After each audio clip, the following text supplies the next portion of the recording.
आपलाच इतिहास आपण विसरत आहोत.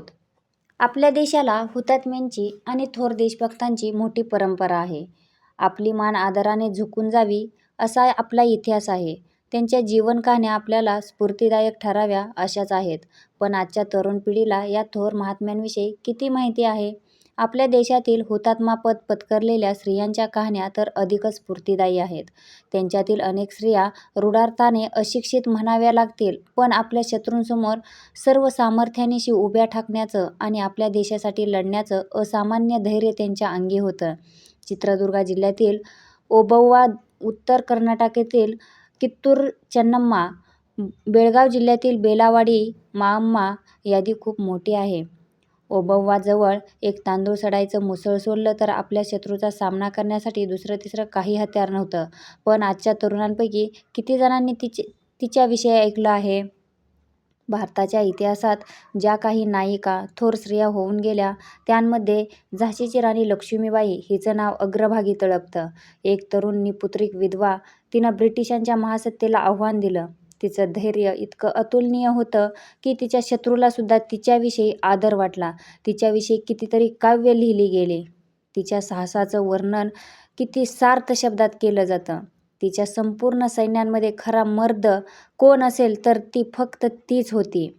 आपल्या आजच्या किती तरुणांना तिच्याविषयी माहिती आहे? नुकताच मला भोपाळतर्फे ओजस्विनी पुरस्कार देण्यात आला. हा समारंभ दिल्लीमध्ये संपन्न झाला. या पुरस्कारामध्ये एक सुंदर स्मृतिचिन्हाचा समावेश होता. हातात तळपती तलवार घेऊन घोड्यावर स्वार झालेल्या झाशीची राणी लक्ष्मीबाई हिची ती नितांत सुंदर प्रतिकृती होती. मी विमानानं बेंगलोरला परतले. झाशीच्या राणीचा तो पुतळा असलेलं मोठं खोकं मी हँडबॅग म्हणून हातात धरलं होतं. कारण मी जर माझ्या इतर सामानाबरोबर ते पाठवलं तर तो पुतळा भंग पावेल अशी मला भीती वाटत होती. दिल्ली विमानतळावरील सुरक्षा अधिकाऱ्यांना मी ही गोष्ट समजावून सांगितल्यावर ते माझ्याशी सज्जनपणे वागले. त्यांनी मेटल डिटेक्टरच्या साहाय्याने त्या पुतळ्याची तपासणी केली व तो मला विमानात घेऊन जाण्याची परवानगी दिली. जेट एअरवेजचे कर्मचारी पण खूप चांगले वागले. मी इकॉनॉमी क्लासने चालले होते.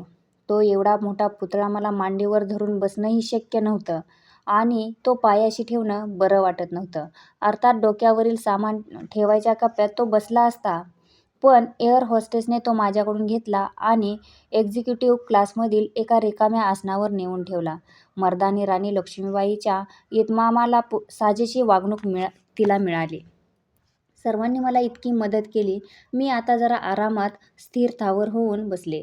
मग जरा इकडे तिकडे लक्ष गेलं. माझ्या आजूबाजूचे प्रवासी हे जे काही इतका वेळ चाललं होतं त्यामुळे जरा कुतूहलाने माझ्याकडे पाहत होते. विमानानं आकाशात झेप घेतली. अजूनही लोक माझ्याकडे वळून बघतच होते, पण कुणी आपण होऊन काही बोललं वगैरे नाही. संभाषण या विषयाबद्दल माझा स्वतःचा एक सिद्धांत आहे. पाहिजे तर त्याला एक फॉर्म्युला म्हणूया.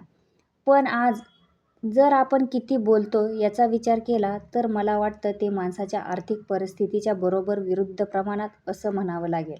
म्हणजे असं की आपण जर बसनं प्रवास करत असलो तर आपले सहप्रवासी लगेच काही आडपडदा न ठेवता मोकळेपणाने आपल्याशी बोलायला सुरुवात करतात.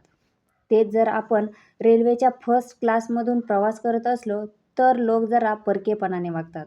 विमान प्रवासात तर सहप्रवाशानं आपण होऊन बोलण्याची शक्यता जवळजवळ नसतेच. आणि जर आपण आंतरराष्ट्रीय फ्लाईटने तेही फर्स्ट क्लासने प्रवास करत असलो तर आपला सहप्रवासी 24 तासात एखादा शब्दसुद्धा आपल्याशी बोलत नाही. या दिल्ली बेंगलोर फ्लाईटमध्ये माझ्या शेजारी 20च्या आतील 2 तरुण मुलं होती. एक मुलगा आणि एक मुलगी. त्यांच्या अंगात उंची महागड्या जीन्स होत्या. दोघांचेही केस इतके बारीक कापलेले होते की दोन्ही मुलं सारखीच दिसत होती. दोघांच्यात एवढाच फरक होता की त्या मुलीचे कान टोचलेले होते. दोघे च्युइंगम खात MP3 प्लेअरवर संगीत ऐकत स्वतःच्या नादात बसले होते. दोघे चांगले बड्या घरचे होते हे तर उघडच होतं. त्यांची संभाषण करण्याची मुळीच इच्छा नव्हती हेही दिसतच होतं. इतरांबरोबर बोलणं तर बाजूलाच राहो, ते एकमेकांशी सुद्धा बोलत नव्हते. संगीत आणि च्युइंगम या दोन्ही गोष्टी एकत्र आल्या की असंच होतं. थोड्या वेळानं मीच या शांततेचा भंग करून त्या मुलाशी बोलायचं ठरवलं. मी स्वतः कॉलेजात शिकवते, त्यामुळे तरुण मुलांशी बोलताना मला मोकळेपणा वाटतो. मला त्यांच्याशी बोलायला आवडतं. त्या वयात ही मुलं सहसा धूर्त किंवा कावेबाज नसतात. ती उत्साहानं सळसळणारी, जराशी मुक्त असतात आणि त्यांचे विचारही ताजे टवटवीत असतात. आधी मी उगीच इकडच्या तिकडच्या गप्पा मारल्या. दोघेही बंगलोरच्याच एका कॉलेजात शिकत होते. तो मुलगा व ती मुलगी चुलत भावंडं होती व दिल्लीला आपल्या आजी आजोबांना भेटून आता परत चालली होती. त्या मुलीनं जरा चाचरत विचारलं, तुमच्याकडे तो काळ्या घोड्यावर स्वार झालेल्या बाईचा पुतळा आहे ना? छान खेळणं आहे. ते बेंगलोरला मिळत नाही का? तुम्हाला ते जवळ बाळगायला इतका त्रास होतोय, मग तरी ते तुम्ही काही खास कारणाने स्वतः घेऊन चाललाय का? ते खेळणं नाहीये, तो पुरस्कार आहे, मी तिला सांगितलं. आता तो तरुण मुलगा उत्सुकतेनं विचारू लागला, तुम्हाला घोड्यांची खूप आवड आहे वाटतं? मी माझ्या आजवरच्या आयुष्यात कधीच घोड्याची रेस पाहायला गेलेली नाही. मला ते ऐकून फार विचित्र वाटलं. संध्याकाळची फ्लाईट असल्यानं अंधार होता, म्हणून त्या मुलांना माझ्या चेहऱ्यावरचे भाव दिसले नाहीत. त्या मुलानं विचारलं, हे घोड्यांचे रेसबद्दल अवॉर्ड मिळाला आहे का? त्या सुंदर घोड्यावर एक बाई बसली आहे. त्या मुलानं माझा पुरस्कार पाहून फक्त रेसची आणि घोड्यांची आठवण झाली आहे हे मला कळून चुकलं. त्या घोड्यावर आरूढ झालेली स्त्री कोण होती हे त्यांना मुळीच समजलं नव्हतं. आपण सांगावं का त्यांना? तुम्ही जरा इकडे जाऊन तो पुतळा नीट निरखून बघा आणि जरा विचार करून तुम्हाला काय वाटतं ते सांगा. चालेल, मी म्हणाले. आम्ही तो पुतळा नीट निरखून पाहिलाय, म्हणूनच तर आम्ही तुम्हाला ते विचारलं, मुलं म्हणाली. आता मात्र मला धक्का बसला. मी स्वतः एक शिक्षिका असल्यामुळे आता या मुलांना झाशीची राणी लक्ष्मीबाई हिच्याविषयी सांगणं माझं कर्तव्य आहे असं मला वाटलं. मला प्रत्येक तरुण मुलगा किंवा मुलगी हा एक विद्यार्थी वाटतो आणि त्याला ज्ञानदान करण्याची एकही संधी मी सोडत नाही, असं माझ्या मुलांचं मत आहे व त्यावरून तो मला नेहमी चिडवत असतो. तुम्ही पहिल्या स्वातंत्र्य समरविषयी काही ऐकलं आहे का? मी त्या मुलांना विचारलं. हो, 1942 साली झालं ते, तो मुलगा म्हणाला. त्यावर त्या मुलीने पुष्टी जोडली.